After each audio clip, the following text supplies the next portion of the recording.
चलिए ब्रेक के बाद स्वागत है आप सभी का। चर्चा को आगे बढ़ाते हैं और शेखावत जी से सवाल करते हैं। शेखावत जी, बेनीवाल जी ने कहा कि आप नौकरियां पर भी कितनी लापरवाही हो रही है। आप एग्जाम को छोड़िए, आप एंट्रेंस एग्जाम को छोड़िए, आप नकल को छोड़िए, अब नौकरियों में भी गड़बड़ी है। मेरिट के आधार पर नौकरियां मिलती हैं और वो कॉलेजेस, वो विश्वविद्यालय जिनका काम है बच्चों को यह बताना कि आप किस तरीके से, सभ्य तरीके से एग्जाम दीजिए और उसके बाद मेरिट के आधार पर आप अच्छी नौकरी पाइए, तो वो फर्जी डिग्री बनाकर दे रहे हैं और जाकर आप नौकरी पा ले रहे हैं। शेखावत जी, देखिए कि जिस प्रकार से मैं कह रहा हूं कि विधानसभा के अंदर गुरुकुल यूनिवर्सिटी का मामला है जी, और आप देखिए इस प्रकार के यदि मामलों की खंगाला जाएगा राजस्थान के अंदर, मतलब कागजों में विश्वविद्यालय चल रहे हैं और लोन लिए जा रहे हैं, मतलब बड़ा, सबसे बड़ा घोटाला है। और यदि सरकार उसको करेगी तो मतलब कड़ी, बहुत बड़ी कड़ी आएगी। और उनसे जो फर्जी डिग्री लेते हैं, चाहे यूजीसी से मान्यता प्राप्त नहीं है, वो अलग, एक उनका एक विषय अलग चीज है। लेकिन आप वर्तमान में देखिए जिस प्रकार से ये कानून लेके आए, कानून तो सही है या गलत है, आगे इंप्लीमेंटेशन करोगे तो पता पड़ेगा कितना होगा। यदि आप देखिए कि जो कानून आजीवन कारावास और मृत्यु दंड देने के पास्को एक्ट के अंदर है, फिर भी राजस्थान रेप के नंबर 1 है। क्यों? कानून तो है लेकिन गहलोत साहब इसको इंप्लीमेंटेशन नहीं कर रहे। दलितों के संबंधित, SC ST से संबंधित कानून है, फिर भी राजस्थान नंबर 2 है। गहलोत साहब उसका पालन नहीं कर पा रहे। तो कह रहे सर कानून तो हम बनाए हैं, कानून तो पहले बने हुए हैं, लेकिन कानून पहले बने हुए हैं लेकिन आप उसकी पालना नहीं करते हो। सचिन भाई, आप देखो फिर आगे, सचिन भाई, आप देखो, ठीक है, तिवारी जी उनको बोल लेने दीजिए, तिवारी जी उनको बोल लेने दीजिए। आऊंगा सर मैं आपके पास, अभी समय है हमारे पास। हम कुर्क करेंगे संपत्ति, मैं उस कुर्क वाली में बात आता हूँ। हाँ, ये कहते हैं कि संपत्ति को हम कुर्क करेंगे और उसका अधिग्रहण करेंगे। कौन सी संपत्ति? जो संपत्ति से जो पैसा कमाया गया है किसी पेपर के लीक करने से, उन संपत्तियों को करेंगे, बाकी को नहीं है। इसमें लिखा हुआ एक में उद्गम जो प्राप्त होगा उससे हम करेंगे, बाकी की छूट है और उसी के लिए भी तो चोरी करने वाले कोई सजा दोगे, उसके मतलब माँ बाप को भी सजा दोगे। ये कानून का राज है अशोक भाई। अब देखो फिर बोलने लग गए, सरकार नहीं है, फिर बोलने लग गए। कानून के अंदर फिर बोलने जो लग गए, प्रावधान है वही तो मैं कह होगा। रहा हूं, देखो फिर बोलने सजा बेईमान आपकी को बात कह रहा हूं। मिलेगी, सजा उसके परिवार वालों को आप मिलेगी सही क्या? बात तो कहो ना, मैं यही तो कह रहा हूं आपको। अब देखिए कि यदि यह संपत्ति वो किसी को खुर्द-बुर्द कर देगा, ये खुर्द-बुर्द नहीं करके किसी दूसरे के नाम से ले लेगा, अरे आप तो डरो कहां मत। जाओगे? सजा भरोसा तो नहीं मिलेगी है ना आपको। बेईमानों को। राजस्थान में अमन ये- चैन का राज आएगा, अरे अमन बेईमानों चैन को नहीं आ रहा बिहार ना। से जाना अब मैं कह पड़ेगा। रहा हूं यदि तिवारी जी के पास में तर्क नहीं है, यदि तर्क नहीं है तो यही बातें होगी। और जमानत तो हो गई, फिर बिल लेके आ रहे हैं। और यदि ये मान लीजिए ये CBI जांच भेज देते और बड़ी बड़ी जारोली अरे हाई कोर्ट से बड़ी सरकार होती है और आप क्या? फिर आ गए आप बीच में आप बोलने लोग के गए लिए। थे हाई अरे कोर्ट आप में, आप हाई तो है ही कोर्ट ना। में क्या कहा? अरे आप डबल तो बेंच की न्यायपालिका हाई कोर्ट पर में कहा, विश्वास नहीं करने वाली है। SOG अच्छा काम कर रही है, फिर अरे CBI की क्या SOG जरूरत आपकी है? सिक्योरिटी कर रही है, आपके लोगों को बचा रही है। अरे आप भेज देते ना तो जेलों में जाते। लगा करके जनता आने से का लगता है, दिल आने से। करते हो। आज गुलाब मैं जल्दी कह रहा हूं, सचिन कटारिया जी, का ऐसी जवाब डिबेट नहीं दूंगा। होगी। ठीक है, एक मिनट सर। तिवारी जी देखिए, मेरी बात सुनिए। जहां तक इस बिल को, कानून को मैं समझ पा रहा हूं, ठीक है, एक मिनट। शेखावत जी का ये सवाल है, तिवारी जी एक मिनट रुकिए सर, तिवारी जी एक मिनट रुकिए, बात सुन लीजिए, सवाल सुन लीजिए, उसके बाद समय आपका है, आप जवाब दे लीजिएगा। ठीक है, तिवारी जी एक मिनट रुकिए। ठीक है, नहीं तिवारी जी ऐसे नहीं, देखिए हमारे साथ 2 गेस्ट और हैं, उनकी बात सुनिए। मैं कानूनी बात बता रहा हूं, ये फालतू में किधर से कहां जा रहे हैं। ठीक है, बोलिए सर। हाँ, देखो अब ये बात मैं कह रहा हूं, यदि इन लोगों को पकड़े जाते तो संपत्ति जब्त तो होती इसी कानून से हो जाती ना। ये कह रहे हैं तो यूपी में यदि NSA लगता है, नेशनल सिक्योरिटी एक्ट लगता है, वहां से उससे बुलडोजर चल सकता है, उनकी संपत्तियां जब्त हो सकती है। ये कह रहे हम कानून लेके आगे इससे जब्त कर लेंगे। यदि NSA लगा देते तो उससे ही काम चल जाता आपका। यूपी के कानून की उन्होंने आप करके फिर लेके आ रहे हैं। और उसके अलावा आप देखिए RPC में क्या हो रहा है। RPC के अंदर साक्षात्कार में क्या हुआ? यदि ऐसे कानून आप लेके आइए ना, साक्षात्कार में आपके PCC अध्यक्ष है, अपने पूरे परिवार को साक्षात्कार के करके RS अधिकारी बना दिया है। यहाँ पर एक जुडिशरी कमीशन बना देते हैं, जितने भी 3 साल के अंदर वैकेंसियां निकली है और जितने के जितने आपके पेपर आउट हुए हैं और किसी टेक्निकल कारण से या किसी भी कारण से उसकी जांच हो जाती, वो सुझाव दे देते, लेकिन नहीं मनाएंगे क्योंकि उनको पता था उस इंक्वायरी की रिपोर्ट के अंदर ऐसी चीज आ जाएगी जो इनकी सरकार के लिए समस्या पैदा कर देगी। और इसके अलावा देखिए पेपर रद्द हो गए और या किसी कारण से हो गए तो बच्चों के भविष्य के लिए क्या मुआवजे का प्रबंधन किया? आप कह रहे हो ना हम तो हितैषी सरकार है, अरे बधाई देने की बात फीस कर रहे हैं। लेने से इनकार किया है। अरे ये तो पहले से ही जिन्होंने है। फीस अब देखो जमा फिर करा बोलने दी, लग गए, हम उनको लगातार फिर बोलने परीक्षा लग गए, में अब फिर बोलने बिना लग गए। शुल्क के बैठाएंगे। चलो चलो फीस दे दी ना, फीस इसमें फीस बहुत है। परीक्षार्थियों को अरे भी हम कोई मैं मान रहा मुआवजा हूँ, देने का नया अरे अरे आप मैं कह रहा हूँ फीस दे दी आपने, जमाने अरे में बहुत अच्छा काम 2016 किया। में 2018 में अरे आपके तिवारी जी पेपर बहुत लीक अच्छा काम हुए। किया।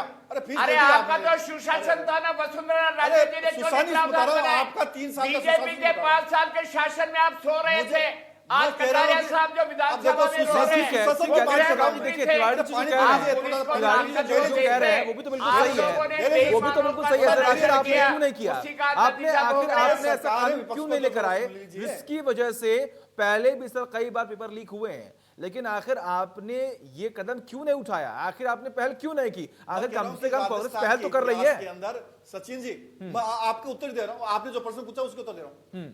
हाँ आपका उत्तर दे रहा हूँ। हमने अच्छा प्रयास किया। अरे वसुंधरा बिल्कुल जी सर, देखिए के प्रयास किया शासन आपने, में फिर प्रयास बता किया रहा हूँ, आपने और इसलिए हमने सब बता रहे हैं, मैं भी कह रहा हूँ सर, आपने प्रयास किया, लेकिन आप उनका जवाब तो सुन लीजिए। आखिर भाजपा ने क्यों नहीं पहल की? जवाब सुन लीजिए, बोलिए सर शेखावत जी। देखो कि भाजपा ने तो पहल नहीं करी, हमारी सरकार आज नहीं है, हमें करनी चाहिए थी। और इस प्रकार की मैं कह रहा हूँ रीट जैसे मामले में ऐसा कभी हुआ राजस्थान के उत्तर अंदर? प्रदेश में तो है ना आपकी मुझे लगता है सरकार, पूरे भारत में नहीं वहां हुआ पे होगा। तो पेपर लीक हुए।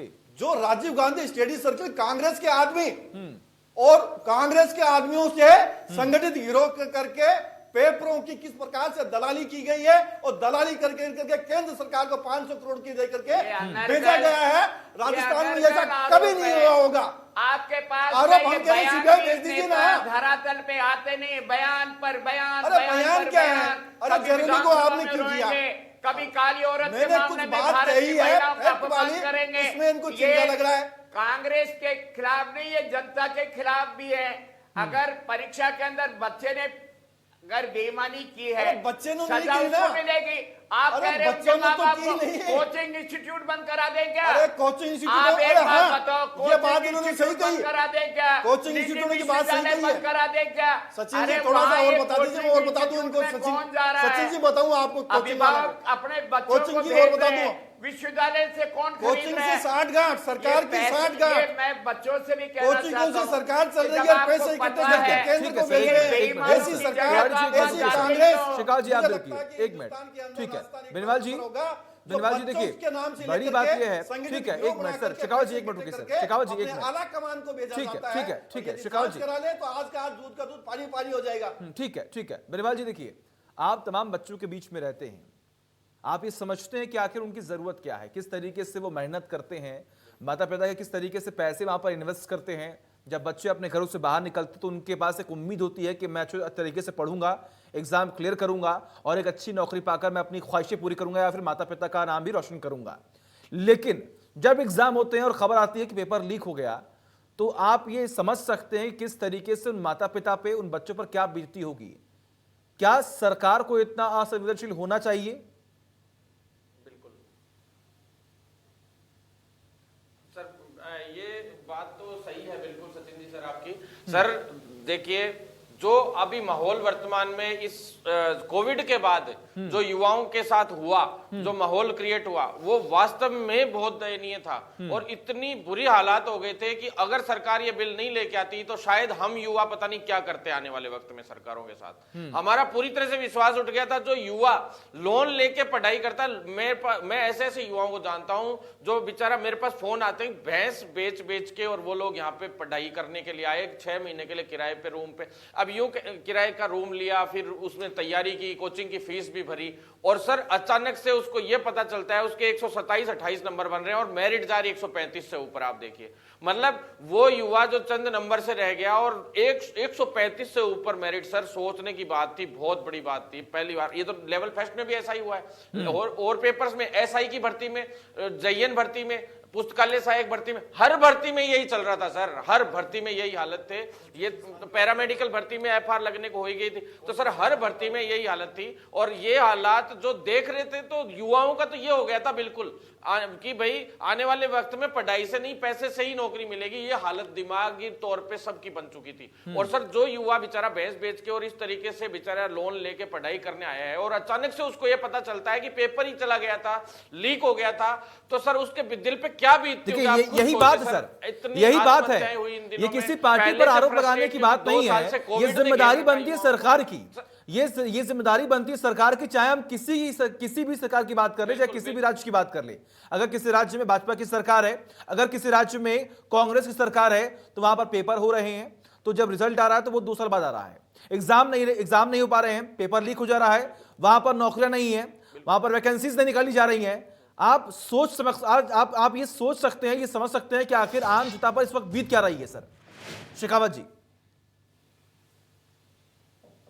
सर और वो बिल्कुल मैं जाऊंगा यार सर, जैसे कि आप एक चीज देखिए, जो बिल का है सर, आप देखिए बिल लाए अच्छी बात है सर, लेकिन सर इसको धरातल पे इम्प्लीमेंट करना बहुत आवश्यक है, बहुत जरूरी चीज है ये। अगर ये बिल इम्प्लीमेंट नहीं हो पाता है, थोड़ी घोषणाएं रह जाती है हमेशा की तरह जो सरकारें करती रहती हैं और जो अब वर्तमान में चल रहा है, अगर ये घोषणाएं रह गई और धरातल पे इम्प्लीमेंट नहीं हुआ तो शायद मेरे हिसाब ठीक है तिवारी जी, विश्वास उठ अगर ये सिर्फ घोषणाएं रहेंगी तो आखिर जिम्मेदारी किसकी होगी, जवाबदेही किसकी होगी? ठीक है बिनवाल जी, ठीक है सर तिवारी जी, अगर सिर्फ ये घोषणाएं रह जाएंगी तो फिर जवाबदेही किसकी होगी सर? बोलिए। राजस्थान का मुख्यमंत्री जो कहता है वो करता है।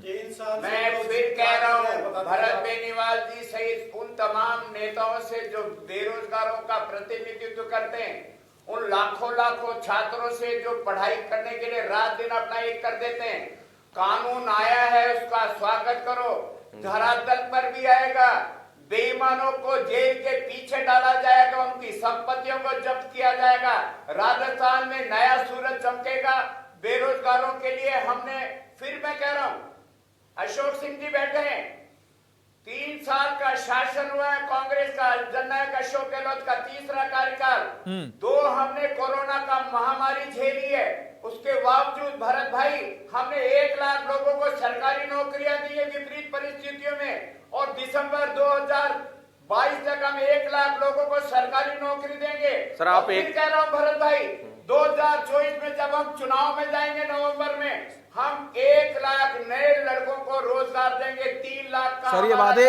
सर ये वादों का खेल बहुत पुराना हो गया सर, ये वादों का खेल बहुत पुराना हो गया।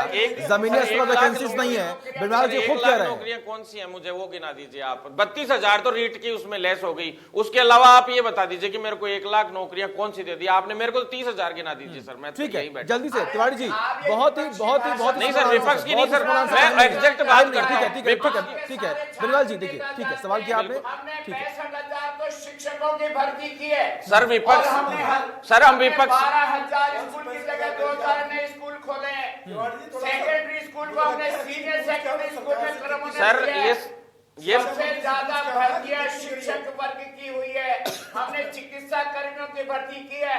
अब आंकड़ा 2000 लेके आएंगे सर, 2000 डॉक्टर्स की भर्ती, लोगों को सरकार की नौकरियां दी, आप पोर्टल पे जाकर के देख लो, यहाँ अपन बहस करें उससे क्या फायदा। वसुंधरा राजे ने अपने 5 साल के शासनकाल में 1 लाख लोगों को भी रोजगार नहीं दिया। जब राजस्थान की सरकार की आय कम हो गई, फिर भी राजस्थान का सर ठीक है सर, आप सभी का बहुत बहुत शुक्रिया, समय की बहुत कमी है, आप सभी का बहुत बहुत शुक्रिया। तिवारी जी आपका बहुत बहुत शुक्रिया, शेखावत जी आपका भी बहुत बहुत शुक्रिया, बेनीवाल जी आपका भी बहुत बहुत शुक्रिया अपना कीमती वक्त देने के लिए। तो एंटी चीटिंग बिल पेश किया गया। बड़ी बात यह कि आने वाले वक्त में क्या नकल करने वाले, नकल करवाने वालों पर क्या उनकी अकल पर असर पड़ेगा, ये तो खैर आने वाला वक्त ही बताएगा। लेकिन आम जनता को उम्मीदें बहुत हैं, तमाम नौजवानों को बहुत उम्मीदें हैं कि सरकार जो करेगी वो उनके हित में करेगी। एक ब्रेक।